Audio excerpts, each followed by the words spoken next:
บรรยากาศขากลับจากนครหลวงเวียงจันทร์นะครับข้ามหนองคายบนสะพานมิตรภาพไทยลาวแห่งที่หนึ่งเก็บบรรยากาศมาฝากครับอันนี้กึ่งกลางของสะพาน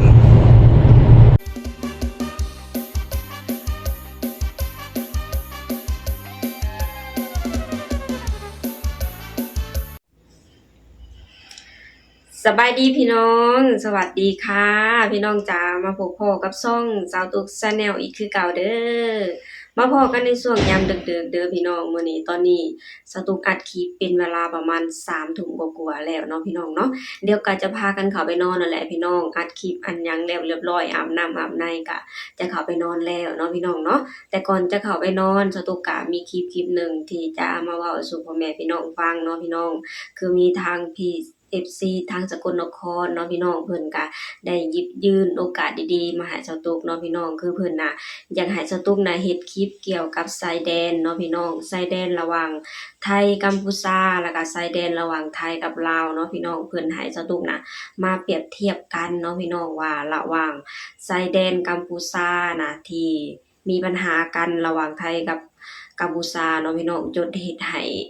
ทางไทยน่ะเฮ็ดรั้วหรือเฮ็ดกำแพงขั้นระหว่างชายแดนเป็นที่เรียบร้อยแล้วเนาะพี่น้องเนาะแล้วก็เปรียบเทียบระหว่างชายแดนไทยกับลาวเนาะพี่น้องก็คือชายแดนไทยกับลาวเฮาก็คือมีมิตรภาพที่ดีต่อกันอย่างหนาแน่นเนาะพี่น้องเนาะคืออย่างเช่นทุกมื้อนี้ก็คือความสัมพันธ์ที่ดีระหว่างไทยกับลาวน่ะก็เริ่มขึ้นแบบว่าดีขึ้นไปเรื่อยๆเนาะพี่น้องเนาะอย่างเช่นการสร้างรั้วมิตรภาพไทยลาวก็จากแต่ก่อนก็มีแค่1 2เนาะพี่น้องเนาะมาคุมื้อนี้ก็มีแห่งที่5แล้วเนาะพี่น้องแล้วแห่งที่6ก็กำลังจะตามมาเนาะพี่น้องเนาะซึ่งความสัมพันธ์ก็คือแบบว่าดีขึ้นไปเรื่อยๆเนาะพี่น้องแล้วการสร้างสะพานมิตรภาพไทยลาวนี่ก็ส่งผลดีต่อทั้ง2ประเทศหลายๆอย่างเนาะพี่น้อง1ก็คือไปมาหาสู่กันค่อนข้างสะดวกสบายเนาะพี่น้องไทยไปหาลาวลาวมาหาไทยเนาะพี่น้องก็จะเป็นประมาณนี้เนาะพี่น้องแล้วการค้าการขายก็คือไปมาหากันสะดวกขึ้นเนาะพี่น้องอย่างเช่นทางลาวที่ข้ามไปค้าขายอยู่ที่ฝั่งไทยเนาะพี่น้องซึ่งเป็นภาพบรรยากาศที่ค่อนข้างคึกคืนเนาะพี่น้องจะต้องไกเห็นคลิปในหลายๆคลิปเนาะที่ทางลาวน่ะได้ขนข้าวของไปขายอยู่ที่ประเทศไทยเนาะพี่น้องโดยการได้การต้อนรับจากพี่น้องชาวไทยค่อนข้างอบอุ่นเนาะพี่น้องแล้วทางเจ้าหน้าที่ทหารทางฝั่งไทยที่รักษาดินแดนหรือว่ารักษาความสงบอยู่แถวชายแดนหรืออยู่แถวแม่น้ำโขงเนาะพี่น้องเนาะเพิ่นก็ได้แบบว่ามีน้ำใจพี่น้องมีน้ำใจไมตรีต่อกับคนลาวหลายๆเนาะพี่น้องสตุกเห็นแล้วสตุกยังซาบซึ้งแล้วก็ดีใจเนาะพี่น้องที่ทางคนไทยเพิ่นน่ะมีน้ำใจต่อคนลาวเนาะพี่น้องเห็นยามคนเฒ่าขนข้าวขนของเพิ่นก็จะอาสาถือให้ถือสวยเนาะพี่น้องมีทั้งคนหนุ่มคนสาวเพิ่นก็จะหยอกล้อไปตามปกติอะไรพี่น้องไปตามแบบว่าภาษามิตรภาพไทยลาวเนาะพี่น้องเนาะแบบว่าคอยหยอกคอยหัวกันแบบว่าเชื่อมสัมพันธ์ไมตรีที่ดีต่อกันเนาะพี่น้อง สตุกเห็นแล้วสตุกรู้สึกแบบว่าอบอุ่นเนาะพี่น้องเนาะแล้วการค้าการขายของคนลาวที่ไปค้าขายอยู่ที่ประเทศไทยก็ค่อนข้างคึกคืนพี่น้องบางคนตอนขากลับ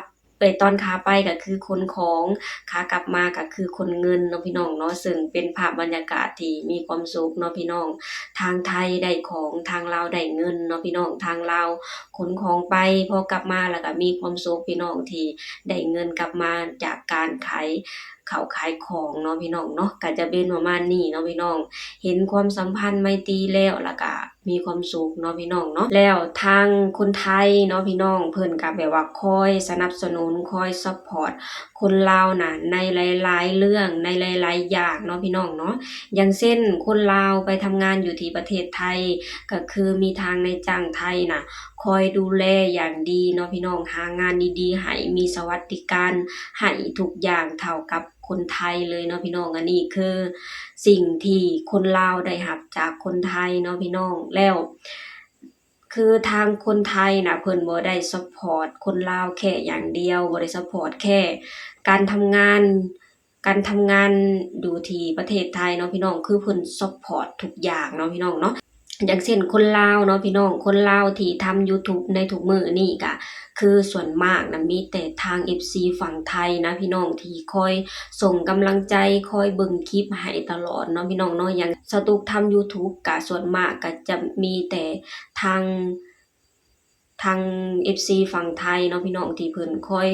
ดูคลิปคอยเบิ่งคลิปให้สตุกอยู่ตลอดเนาะพี่น้องสตุกเองก็ต้องขอขอบคุณทางคนไทยเนาะพี่น้องที่แบบว่าเพิ่นน่ะคอยซัปพอร์ตคนลาวอยู่เสมอคอยซัปพอร์ตคนลาวในทุกๆช่องทางเนาะพี่น้องคือสตุกเองก็อย่างเช่น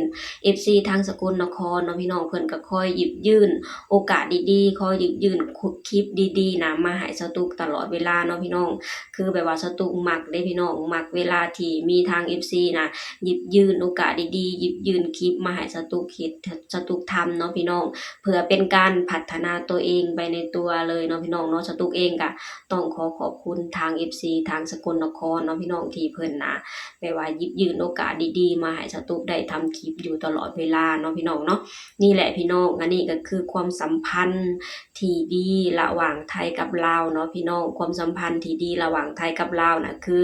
แน่นแฟ้นขึ้นไปทุกมื้อเนาะพี่น้องคือไทยกับลาวน่ะบ่แม่นเพื่อนบ้านเดียวกันแล้วพี่น้องเป็นสายเลือดเดียวกันเป็นญาติพี่น้องกันเนาะพี่น้องคือทุกมื้อนี้ก็ระหว่างไทยกับลาวก็ฮักแพงกัน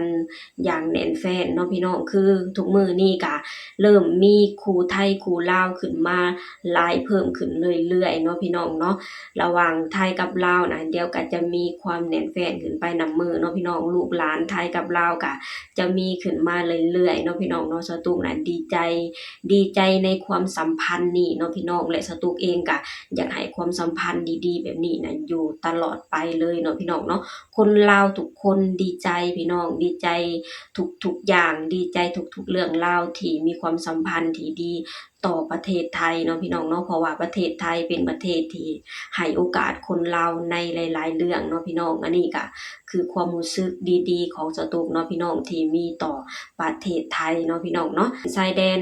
ไทยกัมพูชาก็คือเฮารู้กันเนาะพี่น้องว่าตอนนี้ก็ทางประเทศไทยเพิ่นก็ได้สร้างกำแพงขั้นระหว่างชายแดนกัมพูชาเนาะพี่น้องแล้วบางบ่อนก็คือทางคุณกันจอมพลังเพิ่นก็ได้เอาตู้ฟอร์จูเนอร์น่ะมาขั้นระหว่างชายแดนเนาะพี่น้องคือทางประเทศกัมพูชาก็คือบ่สามารถที่จะข้ามมาฝั่งไทยได้แล้วเนาะพี่น้องเนาะว่าสงสารประชาชนกัมพูชาบ่ก็สงสารนั่นแหละพี่น้องแต่ว่าทุกอย่างมันเหนือการควบคุมเนาะพี่น้องคนลาวทุกคนก็พร้อมที่จะยืนเคียงข้างคนไทยอยู่เสมอเนาะพี่น้องเนาะจังได๋สตุกเองก็ขอให้คนไทยสู้ๆเนาะพี่น้องเนาะอยากให้คนไทยได้รู้ไว้เนาะพี่น้องว่าบ่ว่าจะเกิดสถานการณ์หยังก็แล้วแต่บ่ว่าทางคนไทยจะตัดสินใจอย่างใดทางคนลาวพร้อมที่จะยืนเคียงข้างทางคนไทยอยู่เสมอเนาะพี่น้องนี่แหละพี่น้องอันนี้ก็คือความรู้สึกของสตุกเนาะพี่น้องที่แบบว่าดีใจพี่น้องดีใจที่มิตรภาพไทยลาวน่ะดีขึ้นไปเรื่อยๆแน่นแฟ้นขึ้นไปเรื่อยๆเนาะพี่น้องและสตุกเองก็อยากขอให้มิตรภาพดีๆแบบนี้น่ะอยู่ไปดนๆและอยู่ตลอดไปเลยเนาะพี่น้องเนาะโอเคพี่น้องสำหรับคลิปนี้สตุกเองก็จะขอจบลงเท่านี้ก่อนเด้อฝากให้พี่น้องช่วยกดไลค์กดแชร์กดติดตามให้ช่องสาวตุก Channel แหน่เด้อสบายดีสวัสดีค่ะ